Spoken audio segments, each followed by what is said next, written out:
Hello साथियों, आज बात करेंगे हिंदी साहित्य की एक प्रसिद्ध कवियत्री के प्रसिद्ध नाटक के बारे में। बात करें उस कवियत्री की तो उनका नाम है मन्नू भंडारी, जिनका जन्म हुआ था वर्ष 1931 ईस्वी में मंदसौर, जो कि पड़ता है मध्य प्रदेश में, और एक भानपुरा नामक गांव है जहां पे मन्नू भंडारी जी का जन्म हुआ था। और मन्नू भंडारी ने जो नाटक लिखा वो महाभोज नाटक लिखा, जो कि हिंदी यूजीसी नेट की परीक्षा, यूपी असिस्टेंट प्रोफेसर और हाल ही में विज्ञापन आया हरियाणा असिस्टेंट प्रोफेसर के सिलेबस में शामिल है। यदि मन्नू भंडारी जी के मूल नाम की बात करें तो इनका नाम महेंद्र कुमारी है। इनका विवाह हिंदी साहित्य के प्रसिद्ध साहित्यकार, कहानीकार, आलोचक राजेंद्र यादव जी से वर्ष 1959 में होता है। महाभोज के नाम से हिंदी साहित्य में मन्नू भंडारी जी ने दो विधाएं लिखी। एक तो उपन्यास जिसका प्रकाशन वर्ष 1979 में होता है, और दूसरा नाटक जिसका प्रकाशन 1982 में होता है। उपन्यास में कुल 9 दृश्य होते हैं, और जो नाटक इन्होंने महाभोज के नाम से लिखा उसमें सब कुल 11 दृश्य होते हैं। तो आज हम नाटक के कथानक और उसके कुछ पात्रों को संक्षिप्त में देखेंगे।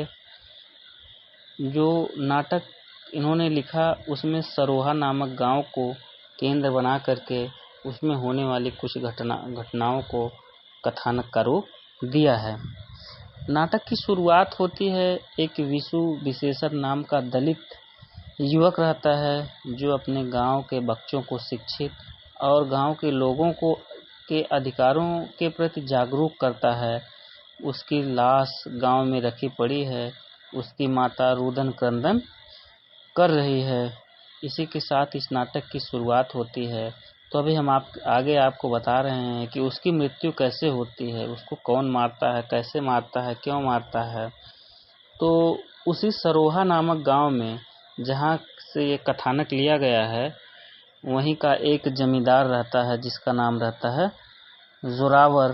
जोरावर जो है गांव वालों के कुछ खुन्नस की वजह से गांव की बस्ती में आग लगा देता है, जिसमें जो है 9 लोग जिंदा जल करके मर जाते हैं।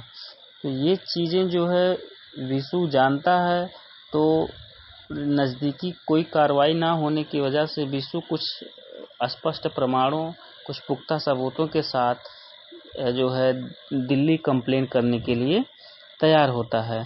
इस बात की जानकारी जोरावर को लग जाती है, तो जोरावर अपने 2 पुत्रों बंसी और बिहारी के सहयोग से विशु को चाय में जहर दिलवा देता है, जिसके चाय पीने की वजह से विशु की मृत्यु हो जाती है। तो उसके लाश को नाले में फेंकवा देता है। सुबह के समय गांव का एक व्यक्ति जोगेश्वर जो है शौच आदि के हेतु जाता है, तो वो देखता है विशु की लाश, तो गांव में सूचना देता है। तो घर वाले उसकी लाश को लेके आते हैं। विशु की मृत्यु के कुछ ही दिनों के बाद सरोहा गांव में उपचुनाव था, जिसमें जो है 2 उम्मीदवार थे। एक मुख्यमंत्री दास साहब का समर्थित उम्मीदवार लखन सिंह, और एक विपक्षी पूर्व मुख्यमंत्री जो थे सुकुल बाबू, कांग्रेस समर्थित उम्मीदवार थे। ये दोनों ही भ्रष्ट थे, एहसान फरामोश थे, मौके का फ़ायदा उठाने वाले थे।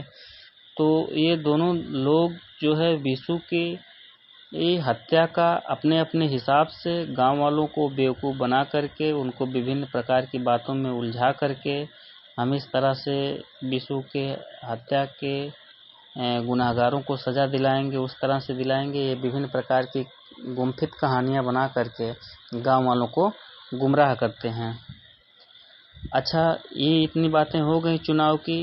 विशु की हत्या की जांच के लिए एक सक्सेना अधिकारी जो है, वो ईमानदार अधिकारी, ईमानदार प्रवृत्ति के अधिकारी जिनकी छवि को दर्शाया गया है, वो नियुक्त होते हैं और ये जांच करते हैं, अच्छे तरीके से जांच करते हैं। लेकिन दास साहब नहीं चाहते हैं कि विशु की जांच जो है निष्पक्ष और सच्चे तरीके से हो, तो सक्सेना अधिकारी को जो है सस्पेंड करवा देते हैं और उसके जगह पे जांच अधिकारी डीआईजी को नियुक्त करते हैं। डीआईजी मुख्यमंत्री दास साहब के इशारों पे चलने वाला अधिकारी था। तो इसने जो है डीआईजी ने बिंदा उर्फ बिंदेश्वरी, एक रहता है विशु का मित्र रहता है बिंदा उर्फ बिंदेश्वरी, उसको जो है वो फंसा देता है इसमें जांच करके। और कहानी क्या बनाता है कि जो बिंदा और उर्फ बिंदेश्वरी रहता है वो रुकमा नाम की गांव की एक लड़की रहती है, उससे विवाह कर लेता है। तो डीआईजी कहानी ये बनाता है कि विशु और रुकमा एक दूसरे से प्रेम करते थे और बिंदा उससे शादी कर लेता है रुकमा से। इस बात के लिए जो है बिंदा को ये चीजें पता चल जाती है।